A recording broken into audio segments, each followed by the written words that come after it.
गुरु वशिष्ठ जी महाराज भगवान राम को जो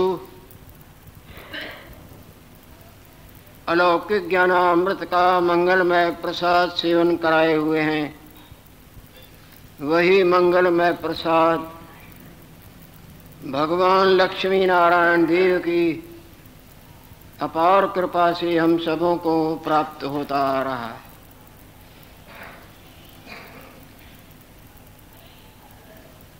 पूर्व के प्रसंग में गुरुदेव की और काकभुजंडी जी महाराज की प्राणायाम के ऊपर चर्चा चल रही है, जिसमें पूर्व कुंभक रेचक के ऊपर जो कि हृदय कोटर में उत्पन्न होता है, विलीन होता है, उस पर प्रकाश डालते हुए काकभुजंडी जी महाराज आ रहे हैं।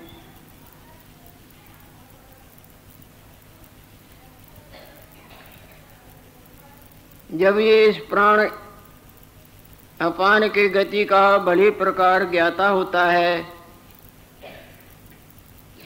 और उनका आधारभूत जो आत्मा है उसको जिन्होंने भली प्रकार जाना है,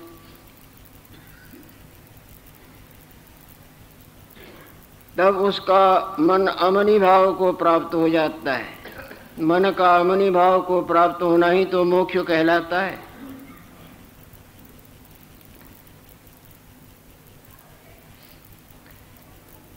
इस माया में चोले के छूटने से मोक्ष नहीं होती। मोक्ष का आधारभूत है मन का मरना, मन का अमनी भाव को प्राप्त होना।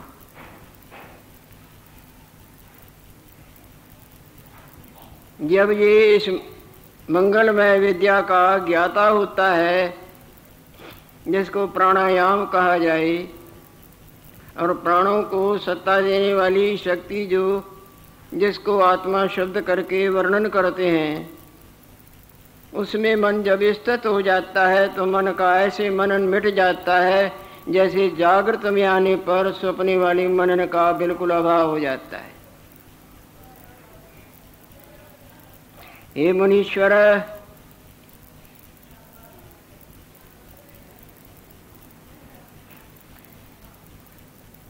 ये प्राण और अपान की गति जो हृदय आकाश विखे सूर्य चंद्रमा उदय और अस्त होते हैं,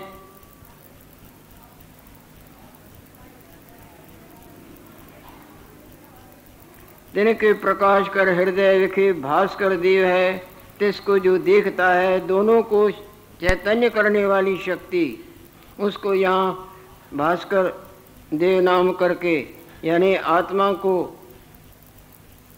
ईश्वर के स्वरूप को भास्कर देव नाम दे के वर्णन करते हैं। उनको जो देखता है वास्तव में वही देखता है।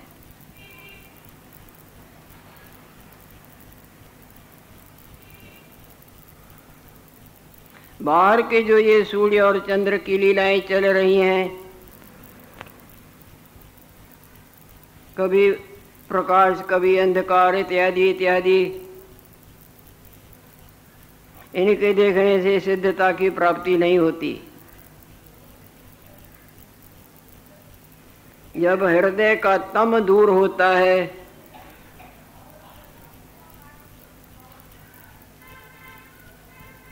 मन की मनन रूपी मैल जहाँ समाप्त हो जाती है, तब ये परम सिद्धता को प्राप्त करता है।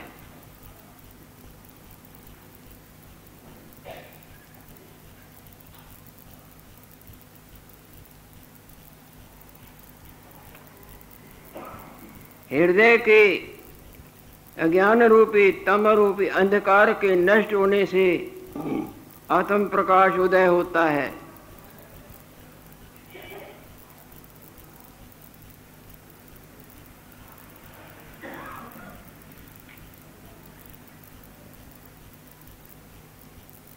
अज्ञान रूपी अंधकार का अभाव हो जाता है, तब ही अधिकारी परम पद को जानकर मुक्त होता है।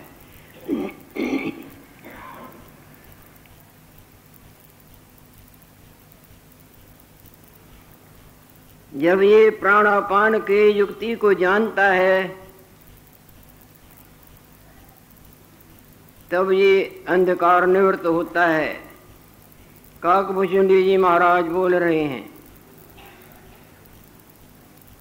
ये मुनीश्वर प्राणापान रूपी जो चंद्र और सूर्य है, बिना यत्न के ये उदय भी होते हैं और अस्त भी होते हैं। बिना यत्न के प्राण बाहर निकलते हैं, बाहर से निकल के फिर अंदर आते हैं। बाहर निकलने वाले को सूर्य रूप करके वर्णन करते हैं, और वहाँ से 12 अंगुल बाहर जाता है, वहाँ से फिर अंदर आता है हृदय कोटर में, तो उनको अपान कहते हैं। उनके उदयता और इनके अस्तता को जो जीवन देता है, जो प्रकाश देता है, उसमें जिसके मन की स्थिति हो जाती है, वो सिद्ध अवस्था को, मंगलमय पद को प्राप्त करता है।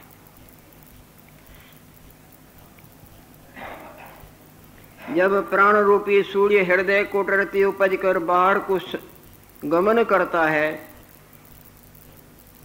तो उसी क्षण ही अपान रूपी चंद्रमा में जाए लीन होता है।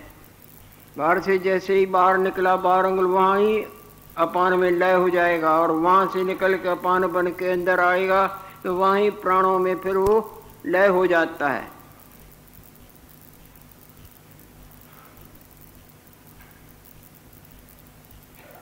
जब प्राण रूपी सूर्य हृदय कोटरते उपज कर बाहर को गमन करता है, तब उसी क्षण अपान रूपी चंद्रमा विखेल जाए लीन होता है, और अपान रूपी चंद्रमा उदय हो जाता है।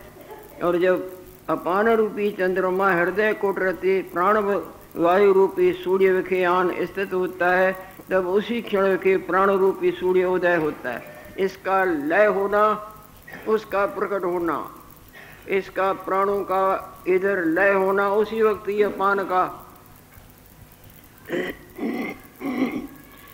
सबके हृदय में ये लीला चल रही है। किसी बुद्धिमान ने बोला है, सुनियो सखणों को नहीं, सब अपने को कंगाल या दुखी या दीन मानते हैं, पर बुद्धिमान बोलते हैं सुनियो सखणों को नहीं, सबके अंदर लाल,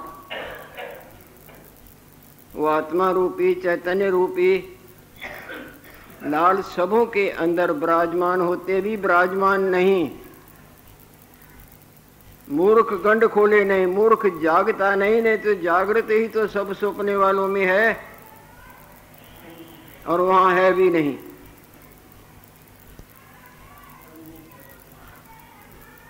काहे भया कंगाल।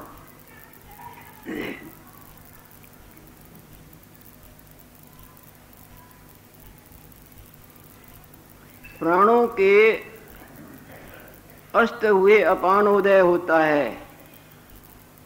प्राण जहाँ ही बाहर अंदर से निकल के प्राणवायु बाहर 12 अंगुल आती है, वहाँ जैसे ही अस्त हुई तो उसी वक्त ही अपान उदय होता है, और हृदय कुटर में जैसे ही वो पहुँचा अपान, वहाँ अस्त हुआ, उसी वक्त ही प्राण उदय होते हैं।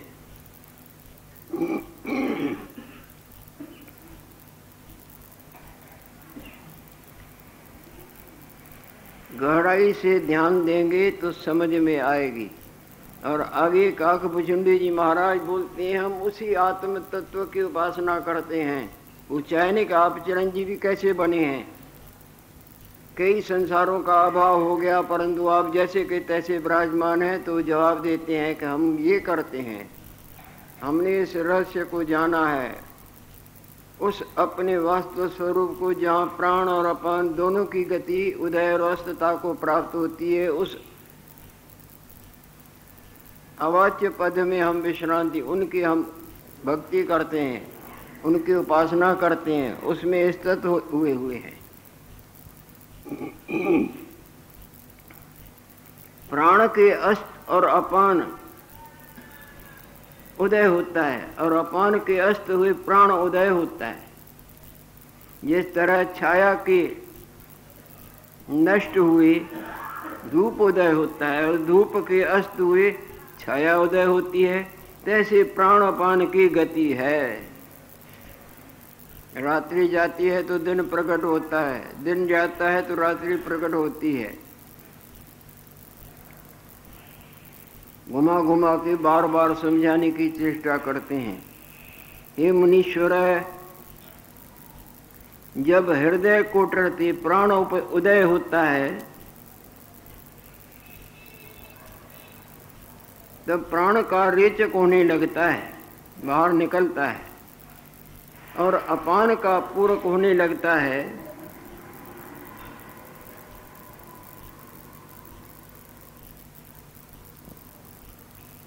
जब जायकर अपान विशेष तत्व हुआ तब अपान का कुंभक होता है, यानी रुकती है।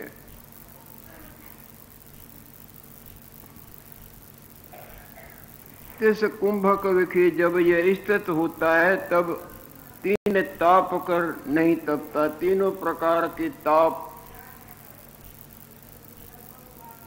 आध्यात्मिक, अधिभौतिक, अधिदैवक, लोक के, परलोक के, देह के, दूसरों के, ग्रहों के इत्यादि सब ताप वहां नष्ट हो जाते हैं।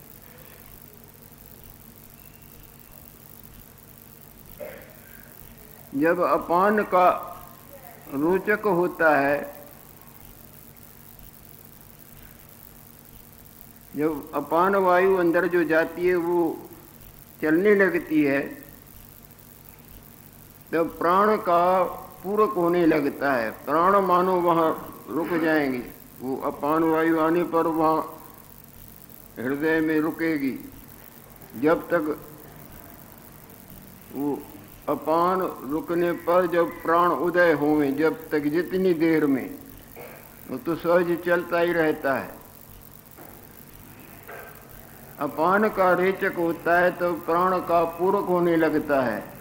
जब अपान जाए स्थित होता है तो प्राण का कुंभक होता है। तिस्विखे जब स्थित होता है तो बहुर तीन ताप कर तपायमान नहीं होता। सब प्रकार के तापों की वहाँ निवृत्ति हो जाती है। जैसे आप गाढ़ निद्रा में पहुँच जाते हैं तो स्वप्ने के ताप और जागृत के ताप आपको संतप्त नहीं करते। इसी तरह जहाँ मन अमनी भाव को प्राप्त हो जाता है वो मंगलमय स्थिति।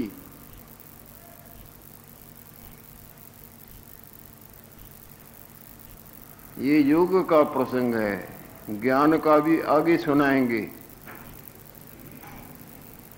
मोक्ष का उपाय पूछा था, उस पर प्रकाश डालती आ रही हैं। एक तो प्राणायाम का मार्ग मुक्ति प्रदान करता है और दूसरा ज्ञान मार्ग मुक्ति प्रदान करता है।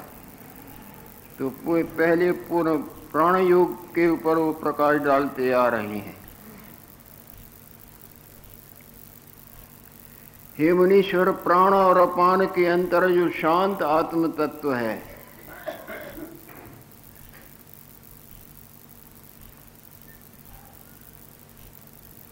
वाणी खोलने का यत्न तो बहुत करती, परंतु आत्म तत्व इस वाणी के पकड़ में नहीं आता।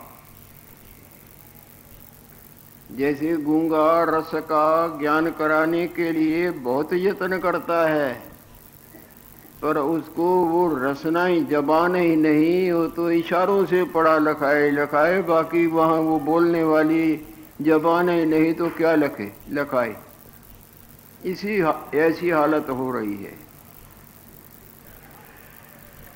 वाणी यत्न तो बहुत करती है, खोलूं, परंतु गूंगे की जबान ही नहीं तो क्या खोले। यह तो वाचो निवर्तनते अपरापय मनसा स, जहाँ से मन सहित वाणी इत्यादि सब मूक हो जाती। आत्म तत्व अद्वितीय है। आत्म तत्व में दूसरे का भाव ही नहीं, बिल्कुल सबका अभाव है। वो आपे ही आप है। उस आपे ही आप को आपे आप कितना कितना क्या बोले, किसको बोले। जागृत में स्वप्ने वाला है नहीं तो किसको क्या बोले।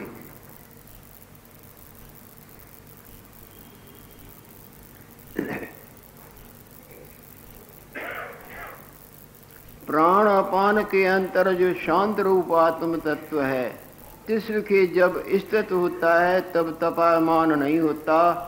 जब अपान स्थित होता है और प्राण उदय नहीं होता, इस अवस्था विखे साखीभूत सत्ता है, सो आत्म तत्व है।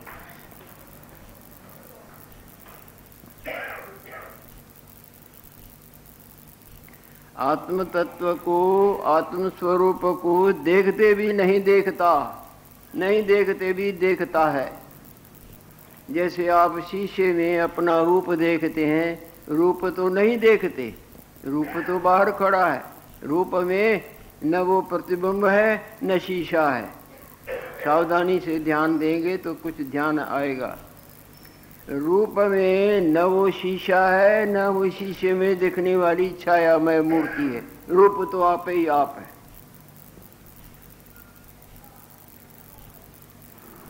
छाया देख के रूप की प्रसन्नता होती है ना कि रूप देखा, और रूप तो नहीं देखा।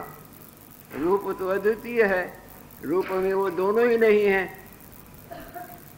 तो भी दम भरते हैं।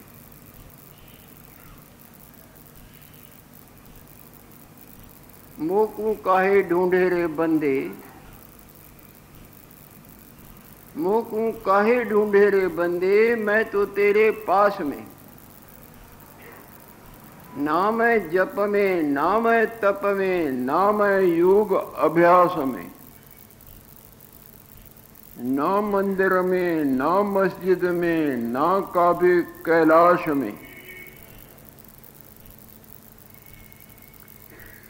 कहत कबीर सुनो भाई साधो, मैं तो हूं विश्वास में। आप इसको देखते भी नहीं, शीशे में प्रतिबिंब देख के विश्वास करते हैं ना। देखते तो छायामय मूर्ति है शीशे में, न शीशा है रूप में, न शीशे की छायामय मूर्ति है, पर विश्वास करते हैं हम ऐसे हैं। ऐसे ही समझ लो।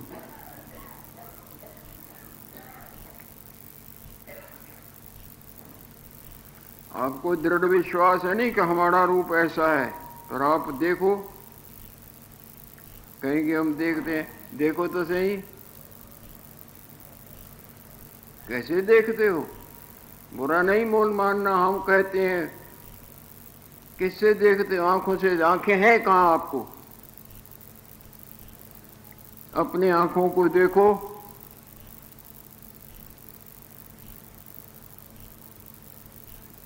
अपनी आंखों को नहीं देख सकते तो तुम कैसे दम भरते हो कि हम आंखों से इनको देखते हैं?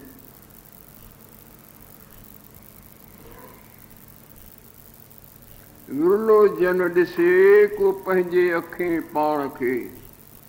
अपने नेत्रों से अपने आप को कोई विरला ही देखता है, और देखते भी नहीं देखता है, नहीं देखते भी देखता है। कहीं कि हम देखते हैं, किससे देखते हो? नेत्रों से देखते हैं। कहाँ है नेत्र? हैं, तुम देखो नेत्रों को, है सही। नेत्रों को देख नहीं सकते, पर हम देखते हैं तभी तो देखते हैं ना।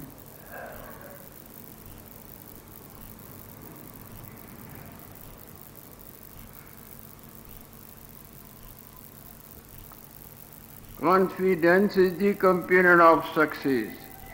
दृढ़ विश्वास, अनुभव पूर्वक दृढ़ विश्वास। सुनी सुनाए, एक तो सुना सुनाया होता है, एक अनुभव पूर्वक होता है। अनुभव पूर्वक विश्वास है, जैसे कबीर साहब जी महाराज बोलते हैं, सुनो भाई साधु, मैं तो हूं विश्वास।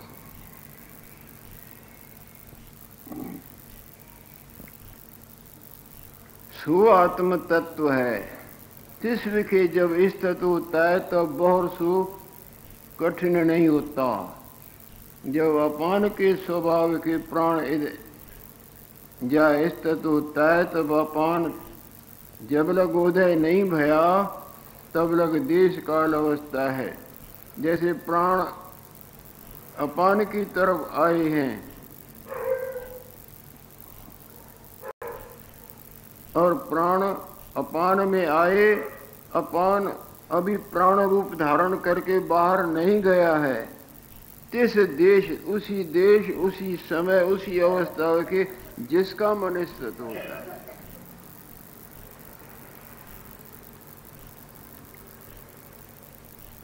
तब मन का मनस्वत भाव निवृत्त हो जाता है, फिर नहीं उपजता।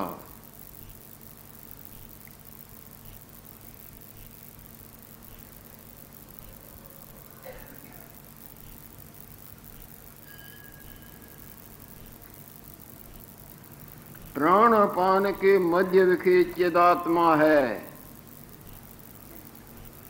प्राण अपान के मध्य विखे चिदात्मा चैतन्य भगवान।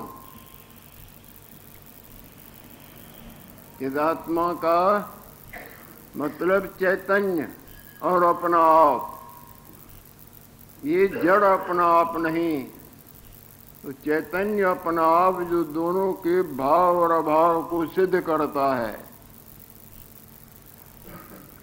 इस प्राण अपान के मध्य विखे चिदात्मा है। मुनीश्वर हम उसकी उपासना करते हैं, ये काकभूषण जी महाराज बोलते हैं। आत्म पद का पाना सहज नहीं, आए अलवलड़ी, अटपटी बात है। आए अलवलड़ी, स्वामी गाल स्वरूप जी, अपने आप की बात, अपने आप का जानना, यही हम जानते आए हैं अज्ञान निद्रा में।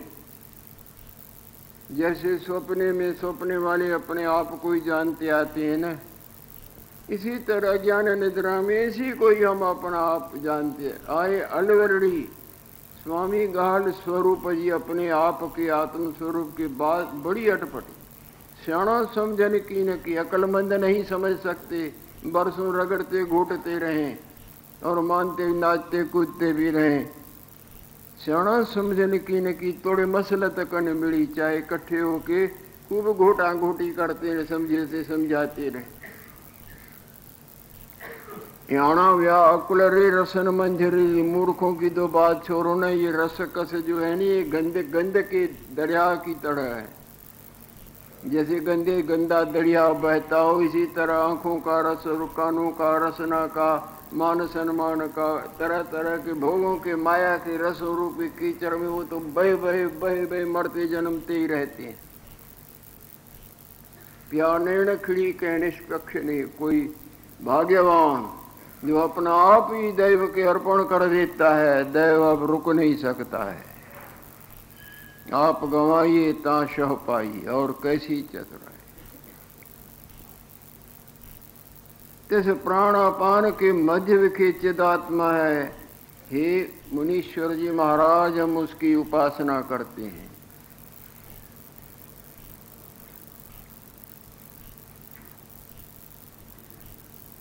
हे मुनीश्वर, प्राणों का जो प्राण है,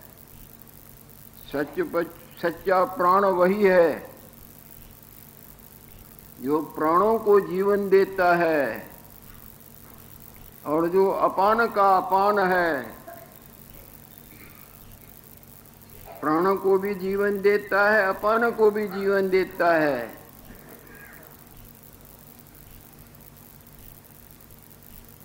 जो प्राण का प्राण है और अपान का जो अपान है, जीव का जीव है, जीव का बिल्कुल जीवन रूप है। और शरीर का आधारभूत है। उस चैतन्य आत्मा की सत्ता न हो तो ये कुछ नहीं कर सकता है, मड़ भी बेकार पड़ा रहेगा। और देह का आधारभूत है। ऐसा जो चिदात्मा है, ऐसा जो श्री हरि कहो, चिदात्मा कहो, आत्मा कहो, ब्रह्म कहो, ये सब उसी के नाम, वास्तव में कुछ भी नहीं। जितने भी नाम उसके बताते हैं, ये गूंगा जिस तरह इशारे लखाए,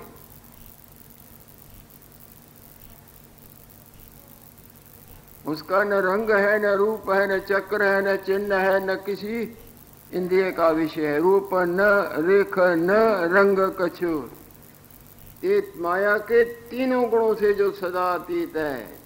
हम तुम हम ये वो सब माया में है नहीं, माया उसमें है ही नहीं। जिस तरह सूर्य नारायण सदा अंधकार से रहता है और यूं देखे तो अंधकार नजर आने लगेगा, वहाँ अंधकार नहीं, हमारी नजरों में के कमजोरी का परिणाम है अंधकार, पर वहाँ अंधकार नहीं। जो देह का आधारभूत है, ऐसा जो चिदात्मा है, जिसकी हम उसका हम भजन करते हैं, यानी उसमें अब जुड़े रहते हैं।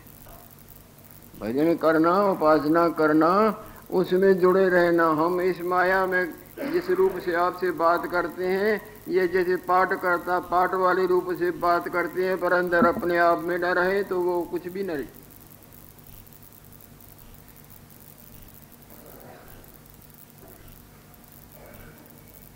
जो देह का आधारभूत है, ऐसा चिदात्मा, जिसकी हम उपासना करते हैं, जिस विखे सर्व है,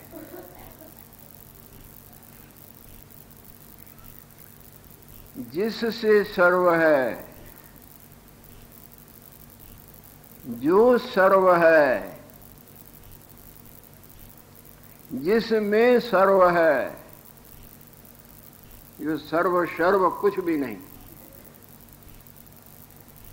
जिससे सर्व है, जिसमें सर्व है, जो सर्व है, और सर्व कुछ भी नहीं। जैसे आपके जागृत से स्वप्न वाला सर्व है, और जागृत में ही सर्व है, जागृत न हो तो कुछ भी नहीं, और जागृति ही तो वो सर्व है, उसी से ही है, वो ही उसी में है, और वो जिससे सर्व है, जो सर्व है, जिसमें, और सर्वश्रुत जागृत तो केवल जागृत है ना। जागृत में भले सब कुछ दिखता है, जागृत ही सब होकर दिखता है, जागृत में ही है, पर जागृत तो केवल आप है। जिस परमात्मा से सब प्रकट हुए हैं, जो ही सर्वरूप है, और जो सर्व में ताने बाने में भरपूर है, और जिसमें न ताना न बाना, अलख, जो किसी से लखा नहीं जाता, निरंजन, माया रूपी मैल से, अंजन काला होता है नहीं नेत्रों में, माया रूपी मैल से जो सदा न्यारा है, ये भगवान शंकर का। जैसे ही बोलेंगे तो महाराज अपने आप में खड़े हो जाए। अलख निरंजन, यानी उस वक्त रूप नाम के माया का ही फेंक देते हैं, जैसे झटका खा के जगने पर आप स्वप्न वाले अपने आप और संसार को फेंक देते हैं, अपने आप में खड़े हो। उसकी हम उपासना करते हैं, ये महायोग संपन्न है। कई दफा देवी देवताओं को भी जन्मते, मरते, प्रकट होते, नष्ट होते देखा है। जिसके बरोबर चिरंजीवी कोई नहीं। नारायण देव की लीला नारायण देव ही जाने। उसी महान आत्मा से गुरुदेव ज्ञान प्रकाश का प्रसाद दिला रहे हैं। प्राण का जो प्राण है, अपान का जो अपान है, जीव का जीव है, और देह का आधारभूत है, ऐसा चिदात्मा है, जिसकी हम उपासना करते हैं। जिस विखे सर्व है, जिसते यह सर्व है, और जो यह सर्व है, ऐसा जो चिदात्मा है, जिसकी हम उपासना करते। उपासना करने का मतलब उसमें हम अपने आप को ऐसे हवन करते हैं, जैसे जगने पर आप स्वप्ने वाले सब सहित अपने आप को जागृत में अर्पण करते।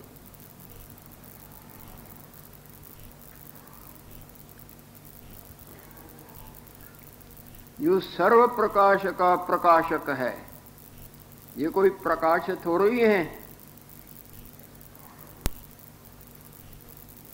जिसको आप प्रकाश बोलते हैं ये कुछ भी नहीं। सिनेमा के पर्दे पर ब्याह शादी हो रही है, ट्यूबलाइटें जलती हैं, वो प्रकाश है।